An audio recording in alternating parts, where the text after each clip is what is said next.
people are still buying. They're just more skeptical and they're more selective. They're going to start looking at their credit card statements and they're going to be like, what's essential? What can I cut? Really going to have to pay attention to sales and really going to have to pay attention to value, because I just think it's going to make the consumer more discerning. The easy sales, I think, are going to dry up. Hello, everyone. Welcome out to another episode of the PMP Industry Insider Podcast, where we talk to you about and we tell you all about all the things that are changing in the pest and lawn industries, and we take you to the front lines, to those that are driving those changes. I'm Donnie Shelton, owner of Triangle Home Services, which has Triangle Pest as well as Triangle Lawn. And with me is AI's favorite numbers pest control guy, Mr. Dan Gordon. Dan, would you like to say good morning? We're recording this in the morning, of course, and then talk a little bit about our sponsors and our guests and our topic, because I actually am pretty excited about getting into this topic. Yeah. It's been a while since I've been on, so I'm also a little rusty here. So here we go. So Donnie, fresh from the land down under, we went to, we pre-recorded a couple of episodes so that he could go to Australia and New Zealand. He could probably get into all the koala jokes later, but Yes. let's talk about let's talk about our topic. The topic today is our Q1 wrap, which we'll talk about, and the guests are, and on our notes are D&D, that's Dan and Donnie. So that is sponsors. Coalmarch, partner with the team fueling growth for pest and lawn pros. They help you scale smarter, and they will give you a month free at coalmarch.com /podcast. Okay. PestSure, for more than 40 years, they've been in the insurance business, in the pest control industry, and have some of the best and the brightest people who use their insurance services, and actually who are owners. That would be pestsure.com. We like those guys. Voice for Pest. They deliver the only phone solution designed specifically for pest and lawn care professionals, from powerful AI features to deep integrations with mostly industry CRMs. Discover why leading companies rely on it every day. That's voiceforpest.com /podcast. And our newest sponsor for this year is Forshaw. It's a leading family-owned and operated distributor serving the pest management professionals since 1961. Focus on people and their partners and performance. And they have a program called Foresight, which is basically an inventory management system. It's very cool. We have lots of clients who are using it. And so they've got that. If you're interested in a peer group, and Donnie will talk about what we're doing with the peer groups in a little while, but go back and listen to episode 238 with Caleb Cunningham, Justice Pest Services. He talks about what it is like to be in one of our peer groups, and it's a great overview, and it's facilitated by David Billingsley, our good friend and industry veteran. And with that, did I get everything? You got everything. Unbelievable. Okay, so let's open this up. So I wrote this sentence or paragraph. So everybody's staring at the 4.3 unemployment rate, but in the pest world, we're staring at the PCO bookkeepers and M&A specialists William Blair Index. So this is interesting because we've outgrown the general economy by 2x, right? But if you didn't adjust your March energy spikes, your growth might actually be costing you money.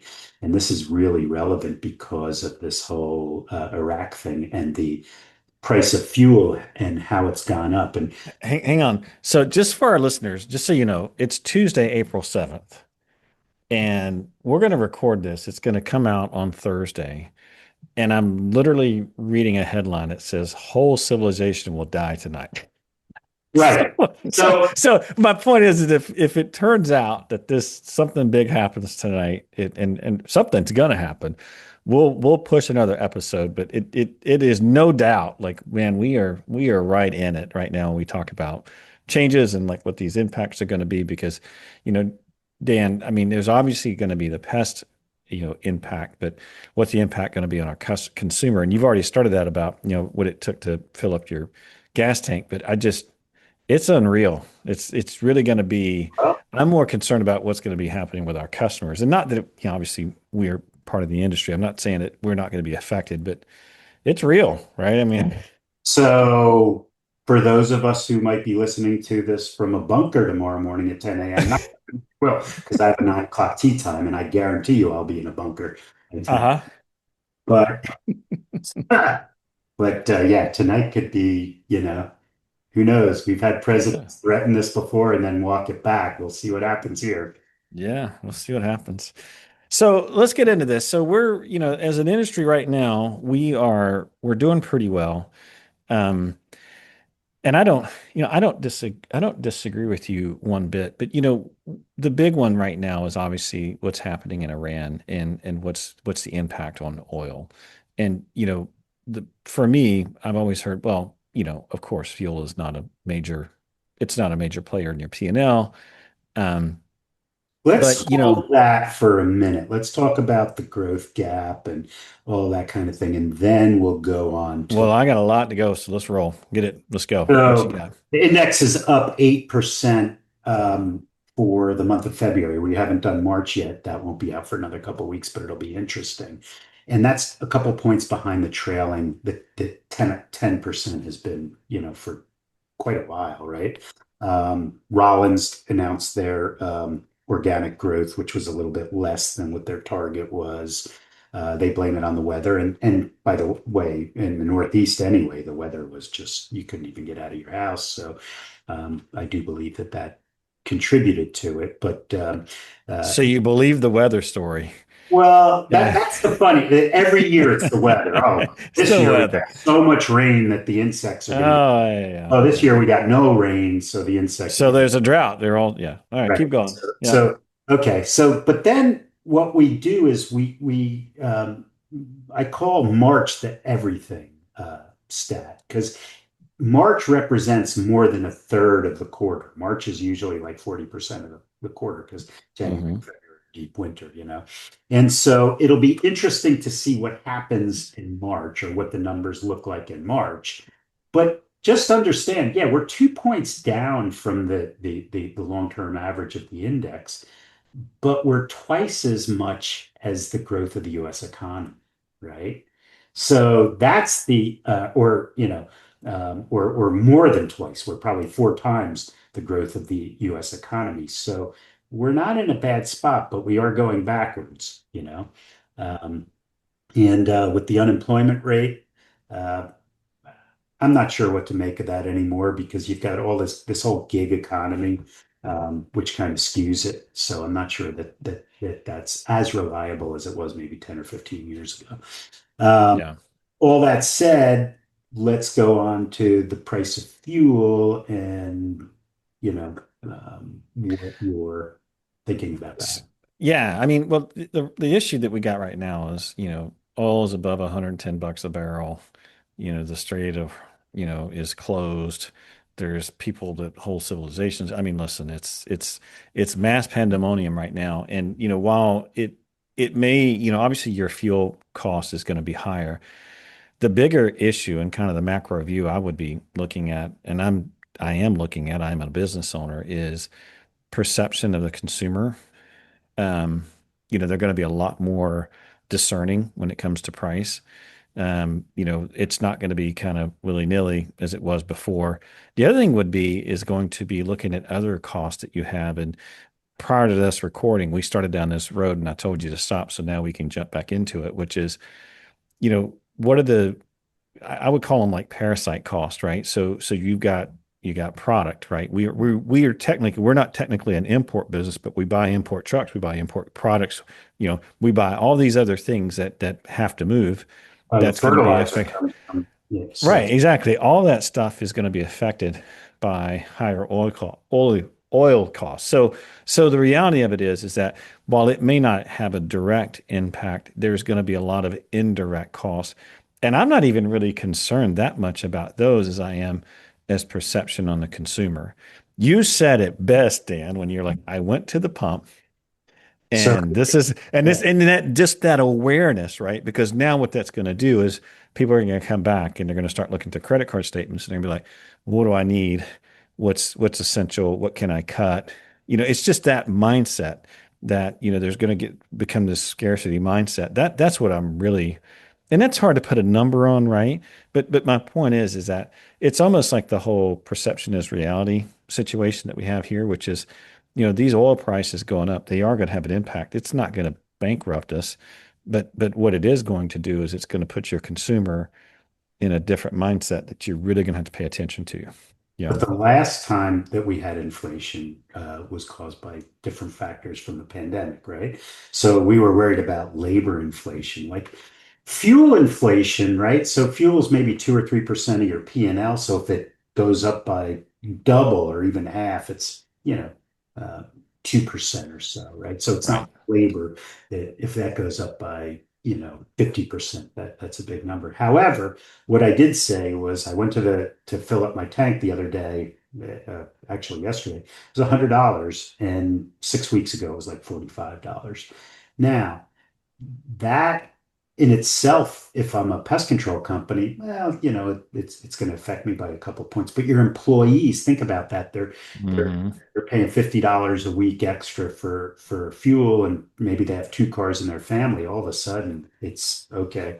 Could it have an effect on wage pressure because things are going to cost more? And if you remember, during and after the pandemic, we were pounding our fists. You got to raise prices. You got to raise prices. And then we got to a point where, well, if you didn't do it, you probably missed the window. I actually think that the window's opened again Well, right there's a big difference though. The big difference is that the last time this happened, we were pumping a boatload of money into the economy, right? This is more of an expense with nothing to follow. now. Remember before when this was all going Right. down, it was like everything was still rolling with COVID. They were pumping a ton of money in. People had all this discretionary income. That's not the case this time. So Yeah. I'm like, listen, I know this is going to be shocking to our listeners, but this is one where Dan and I, we're close, but we're not quite, which is I'm a little squeamish about raising prices, even with the oil inputs, You just heard it because here first, ladies and gentlemen. I, Donnie, I the know. price increase king, is getting. I know. Yeah, it is very weird for me, but the difference is that it is a different. You're right. Inflation is going to go up. There's no doubt about it. But the difference this time is that we're not pumping all the money into the economy. So I'm concerned that if I raise prices, that I'm going to have. And I mean, again, I'm not telling you I won't do it. I mean, but at the same time, I'm just not going to be in a rush. I want to kind of wait and see. Before it was like I was just staying on But top of the it because, numbers that you were doing before 10, 20, oh 25, yeah, they were massive. now it doesn't need to be that much. You need to keep an eye on if it's just fuel, and for those in the lawn care business, the price of urea or the fertilizer, those are big, but it's not this labor thing. So you're not going to have to do crazy increases. But if you don't keep an eye on this, that your growth is going to come, but you're not going to be profitable with the growth. So Right. Yeah, no doubt, no doubt. So then that brings us up to this whole idea of, let's talk a little bit about what you're doing as a business owner and what should be the next move. And I don't want to turn this whole podcast into just about oil, but it is obviously the thing that's dominating the news, and it's the thing that's changing the fastest, and it does have an impact. The question then becomes, what do we do? Right. And how do we adjust to this? Right now, I have been sitting tight because it's changing so fast. And I mean, now that we have this whole civilization is going to die tonight, who knows, right? But I don't want to. I'm trying to figure out, is this something that's going to be long term, or is this thing going to be over with in a month? And this is just a blip and it'll come back. Right. And so that's the part that I've been struggling. And by the way, I don't have an answer. If you're listening to this and I'm like, yeah, but I have been very reluctant to make a lot of changes because it's changing so fast. And there's still a lot of ambiguity, at least in my mind, of how this is all going to shake out. Because, this um, is being over in 2 or 3 weeks, like the president yeah, said. If right. right, I hope he is, but I just I can't. hope he's right. Yeah. Yeah, because I mean, the reality of it is that if we do get some sort of agreement, then this will be a blip, right? I mean, within a month or so, we should be back to what it was before. But if it if it keeps going the way it's going, I mean, who knows where that's going to land up. But for you, like if I'm listening to this, things that to think about. Well, and I'm just going to give you the standard stuff. Number one is, make sure you got tight routes. If you're not paying attention to that, obviously you need to pay attention to that. The other thing is that if you can lock in kind of your key inputs, meaning that if you've got dead inventory, or you've got some sort of, you can do like pre-buys on some of your product and you can get it at a discount. I would certainly do that, because let's just say that inflation does take off.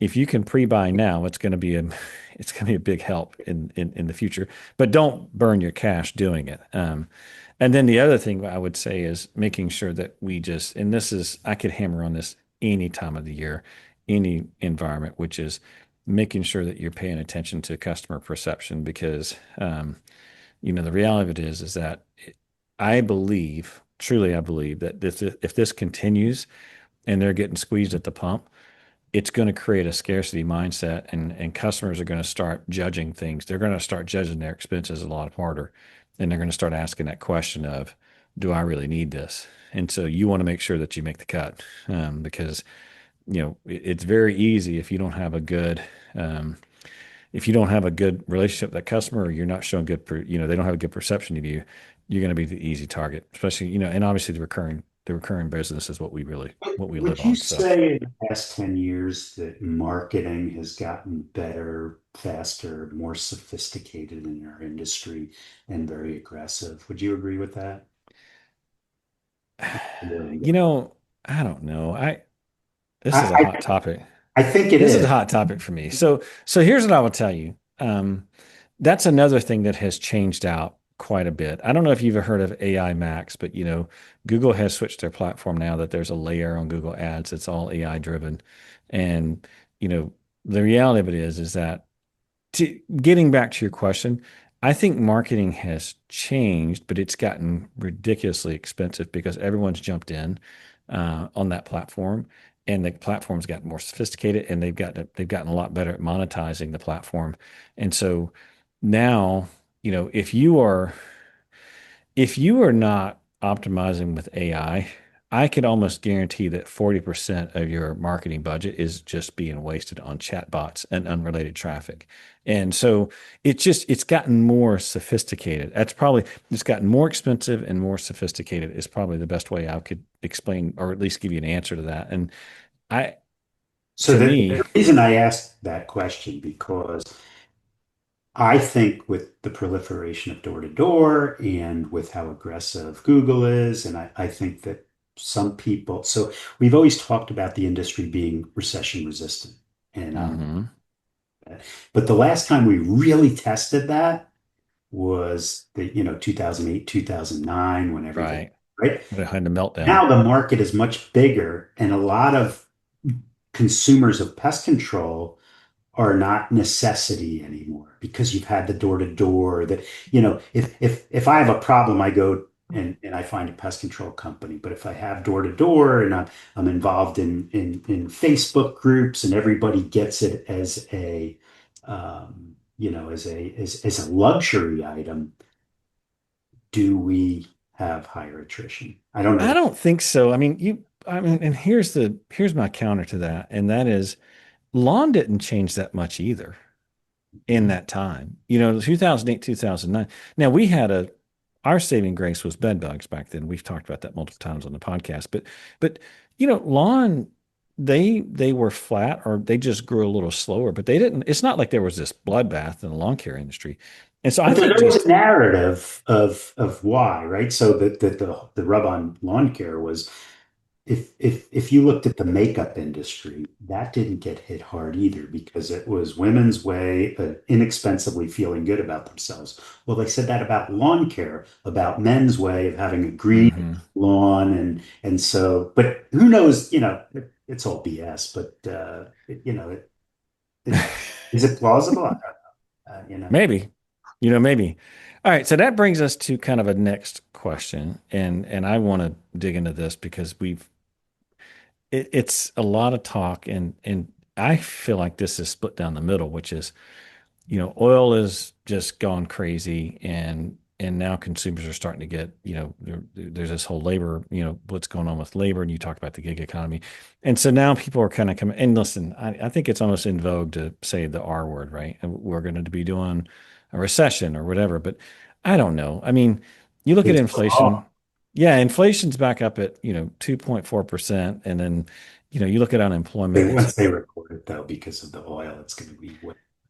yeah. Yeah. And so I guess the question is that, I mean, when you look at it, it's people are still buying. They're just more skeptical and they're more selective and slower to say yes. And so if I'm sitting here and I'm looking at my sales numbers for the year, you can't just ignore it, right? I'm not saying that you should talk yourself off I mean, we obviously are going to sell as much as we can, but you got to realize the environment too is that, you know, at least in my market, and I say my market, I'm talking Raleigh specific. We have a lot of tech folks, and that area has been hit pretty hard. We've been fortunate here in the Triangle that there's multiple industries. There's biotech, there's regular tech, those types of things, but y- there's been a lot of layoffs in that tech world, man. It has been pretty, Your and buddy people say it's AI. yeah, but I don't. But at the same time, I mean, it's not like everyone's getting laid off. It's just the low hanging fruit jobs of tech are they're drying up, and and so when we look at the unemployment rate, and listen, AI has become a scapegoat for a lot of companies just to trim their payrolls. They're like, well, we got AI innovation and AI, and like, I don't, they would have done it probably with or without AI anyway. But point is that when if you're sitting here listening to this, I mean, the reality of it is that we don't know what's going to happen with the recession. It is possible. I don't. It's pretty early. The numbers aren't great, but also it's just changing so fast. I'm very hesitant to say anything because again, I mean, here we are, we're recording this now, and who knows what's going to happen this evening, and so it could go either way, right? I mean, Well, uh, we so while you were away, I went to Legislative Day, and they had an economist, and his name escapes me. Maybe we could get him on and whatnot. But he basically said that we are in a recession. We're in it lock, stock, and barrel, except for the fact that AI has dragged us out because of all the data centers that are being built, all the energy, everything around the AI in the whole. infrastructure. And if you back that away, we're in this really bad recession. I don't know whether he's right or wrong, but the argument he made, it seemed to be plausible. Made sense. But Yeah. if you're back around with the dot-com bubble, well, I'm showing my age. Everybody thought that, oh, well, that was going to be the holy grail. And there were some survivors, and some of those survivors are names like Amazon, Broadcom, you know, um, And then there's toys.com. and then there's haircuts.com or some of these other wild Yeah. Yeah. and so but I think I don't know, is AI different? AI like those were models of those were companies that were getting billion-dollar valuations without any revenue. Like the AI Yeah. companies are, they're you know, They're still burning cash like drunken sailors. They're burning cash left and right. There's no doubt but you about it. got like Nvidia. Oh my God, they're going to be $1 trillion company. Well, a trillion Mm, isn't what $1 trillion used to be, right? right. So, Right. Yeah. Yeah. And there's another. So anyway, so this whole idea of, there might be a recession, who knows? And I mean, I know we're talking about a Q1 wrap up and we did go through the numbers, but obviously I like to think about what do we do now? How do we play the game? I think probably you look at this recession risk and you also look at what's happening with oil prices, and they both paint the same story, which is really going to have to pay attention to sales and really going to have to pay attention to value because I just think it's going to make the consumer more discerning. And it's going to, the easy sales I think are going to dry up, and we're going to have to really pay attention as far as, like for us, we're, Triangle, we market to the high end consumer, and they still have money, which is fine. But I'm like, well, we'll sit here and kind of play this out and see what happens. But I just think the days of easy sales are, at least for this year, until there gets a little more stability and predictability as to what's really going to happen in the economy. It's just not the greatest environment. And so we'll see. All right, I got another thing I want to chat about too. Was we talking about kind of Q1 wrap up going into Q2, and this one I think is a key one, which is the mortgage rates. Mortgage rates now is, they're actually climbing again. Not terrible, but I think last time I saw it was like 6.5. I mean, that's like a 30 year, which is not terrible, right? But it's obviously not Terrible when a 40. few years ago they were 3% and 2.5. Right. Right. So, what that's going to turn into is it should be less moves, really. And so what does that mean for you? I think the main thing for that is it actually helps because now, when you look at your marketing pieces and you look at kind of like how you're going to go to market, the big things to be talking and thinking about now is kind of the whole protecting the home, right? Which is a big deal, I think, for pest. On lawn care, it's the whole curb appeal side, but ultimately, you know, I don't know that there's going to be. There'll still be moves. There'll still be a lot of movement in that market, but it's.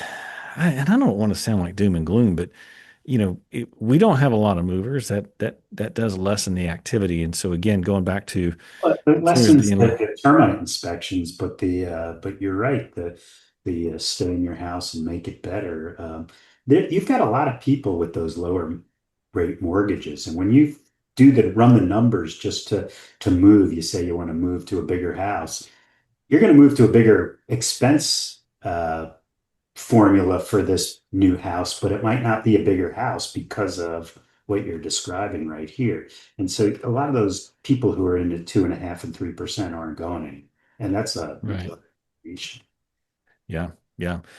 Um, and then I guess kind of the other part of this, which is going to be kind of the marketing side, which is there's been a lot of changes there, at least over the last quarter. And I'm going to pontificate a little bit about what that means in the future. But, you know, Google, I think it was last month they said, "Hey, look," and this is not anything new, but they announced it for whatever reason. I think because they just did it on a platform wide, but you know, Google Search now says it uses Gemini 3 for all their AI overviews. And I don't know about you, Dan, but when I search now, I don't even click off of anything. I'm kind of using Gemini because it's giving me you know what I mean? Give me the I answer. love And it. so I so I love don't it. go to another website. I don't, I mean, obviously I will if I have to go and buy something or whatever. But the reality of it is that, AI continues to get more and more integrated in with Google. And a lot of the traffic that we're seeing now is actually coming from chatbot, not necessarily from people. And so, you know, I just think that you're not just, going forward now, if you're looking, you're an owner, your website is not just trying to get a click anymore, and your traffic is probably down. And that's not necessarily a bad thing, because ultimately, Google's trying to make your website, a source for AI material, right? Like, you can summarize, cite, and recommend. And so, what does that mean for you? Well, it means going back to the basics, which is you need to be focused on reviews, you need to be focused on your city pages, your service pages, your FAQs. It's back to the whole content thing. It's the core rule, which was the way it worked years ago, which is unique content that adds value. And so that's the part that But how does um, Google monetize their whole thing by the SEO isn't as important as the paid ad, but listen, I love the Gemini thing, but how do they monetize that? They're going to go backwards if they're not. Oh no, they'll still get their money. I mean, look, chat's already playing with paid ads and and people paying to get preferential treatment within chat.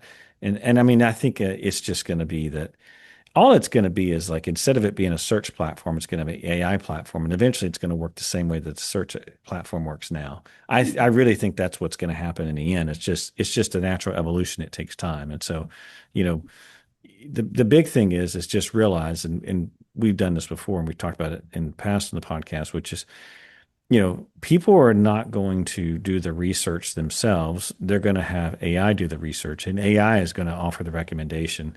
And so, you know, the reality of it is that you just need to make sure that I hate to say this, but that you're optimizing for the bots, right? You're optimizing that you're the clear winner.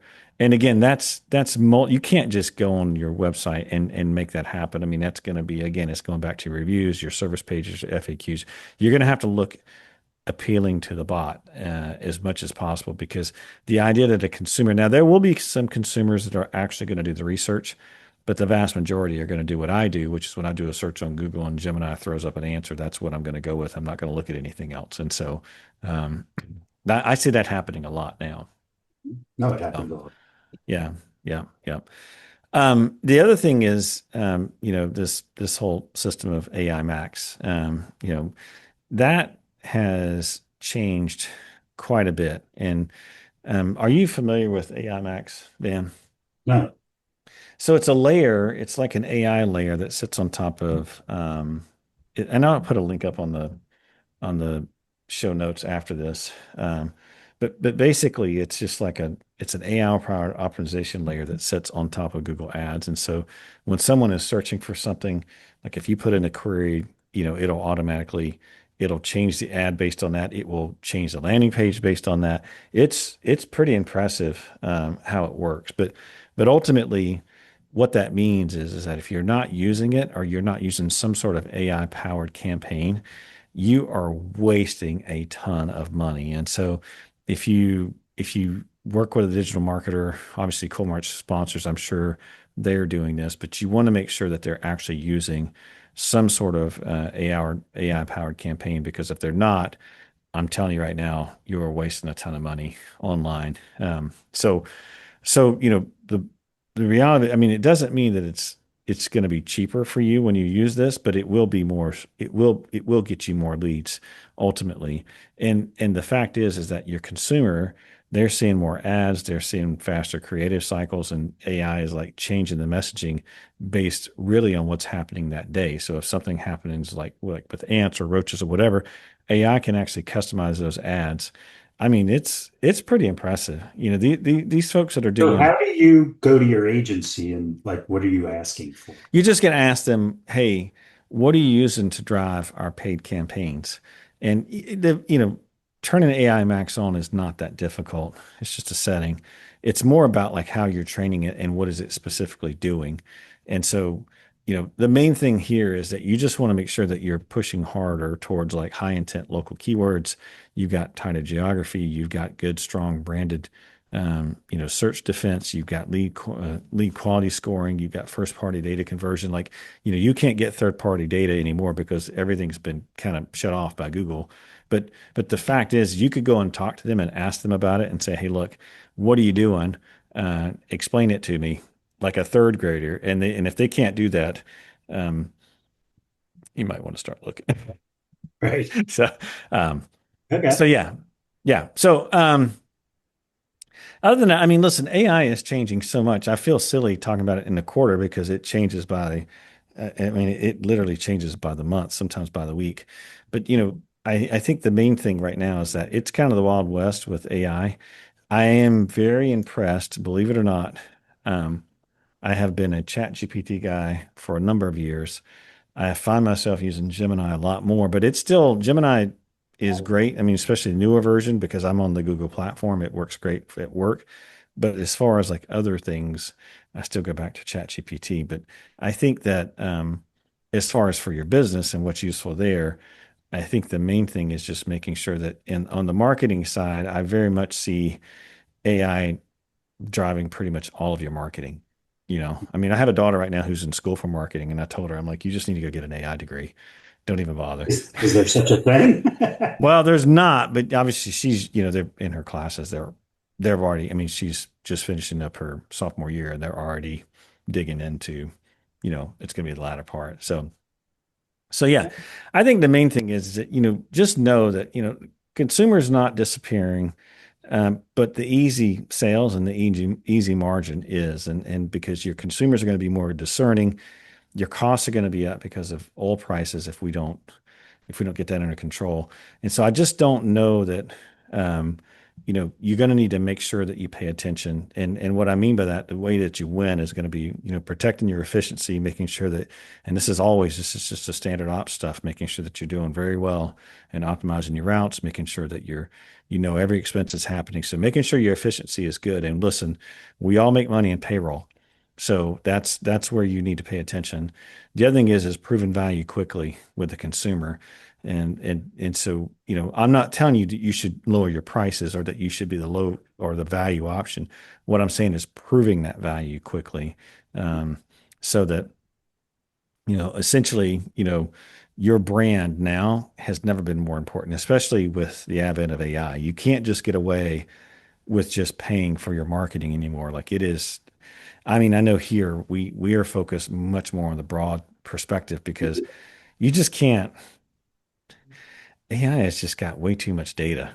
You know what I'm saying? Like you just can't go single source on it anymore. And so you want to make it so that AI systems trust and recommend you. And that is going to that's a long-term play. There's no easy fix there. So anyway, I feel like I've been chatting a lot. Dan, anything to add here before we finish out? Well, I did. Speaking of AI, I went on AI and I said, how can we improve or add a feature to the podcast uh, Oh, that's right. that would make engage people? And it came up with a weekly feature called the BS meter. Right? Is that broad stroke? Is that what that stands That's what for? that is, right? Yeah. And it's the new feature, and I'm not going to lie, Gemini came up with it. It said, Uh-huh. call out a common industry best practice that you think is actually hurting your P&L in 2026. And so for this week, our first BS meter, BS. We need like a horn or something. I mean, I feel like just to make it, yeah. Yeah. you can get that Yeah. button that Staples does. So the standard annual 3% price increase, right? The BS is Mm, the industry has long preached steady, predictable 3% annual increases to avoid upsetting the customer base. But the reality, and you're seeing it right now when you get these spikes in fuel oil and whatnot, that 3% isn't right. And so if you go with 3% and it's higher, your profit's gonna suffer. But the better fix is the one that we've talked about before, is how we do our price increases, and we have a service for that at PCO Bookkeepers. But essentially, what we do is we check the dollars per hour on each customer. We have a target dollar per hour that we want, and then we raise everyone accordingly to bring them to that dollar. right. That's the way I things. couldn't agree with that more. I mean, I think that's you know, the 3% is the easy way to do it. And, I'm sure no one else has this problem, but sometimes here at Triangle, when things are hard, we either A, don't do it or B, find another, like when this is, Right. let's say, and so this is one of those ones where you actually need to get into the data because ultimately, if someone is already at their spot and you're pushing a 3% and you're going to risk either making them angry or have them cancel, I can promise you there's not any amount of money that you're going to make on that 3% that's going to replace that. And so, But if um, somebody else is really below the number because of all the retreats and whatnot, correct. push Yeah, them. exactly. Exactly. I remember, I can't say the customer's name online, but there was a lady who literally one year had over, I think it was almost 17 callbacks, and we doubled her price Mhm. and she canceled, and I was grateful. So, Right. so anyway, Anyway, so this new feature, the BS meter, we would appreciate anybody who has some ideas for it to email us, because we will do it on a weekly basis, and we'll probably have Marisa come up with the well, I mean, at because the end of the day, I think it's actually not a bad idea because there's definitely sacred cows that are changing, right? yep, I mean, as the industry changes, the sacred cows changes, and things that worked back in 1960 and are still prevalent in our or vernacular today. or 2023. Yeah, exactly. I mean, it's, the reality of it is that, a lot of that stuff is changing. And so I think it's good just that everyone gets back on like, hey, this is what it really is now. So, um, Good. anyway, all right. Well, just a reminder, all the resources and topics that we talked about today are going to be available on the podcast website. I'll pop up a link about AI Max and I'll put in a few other links about some of these articles and as far as oil prices and those types of things. Not that everyone, I mean, I'm sure people have gotten enough of the news cycle as it is, but go over to pmtindustryinsider.com, take a look under show notes. We will post up some more stuff for you to look at and waste time on. And as always, we appreciate if you enjoy the show. rate and review the show in a positive way. And if it's anything negative, of course, we ask that you push that to Dan because he very much appreciates that. And with that, we're going to sign out. We'll see you next time. Take care. Thank you. See ya. Bye now.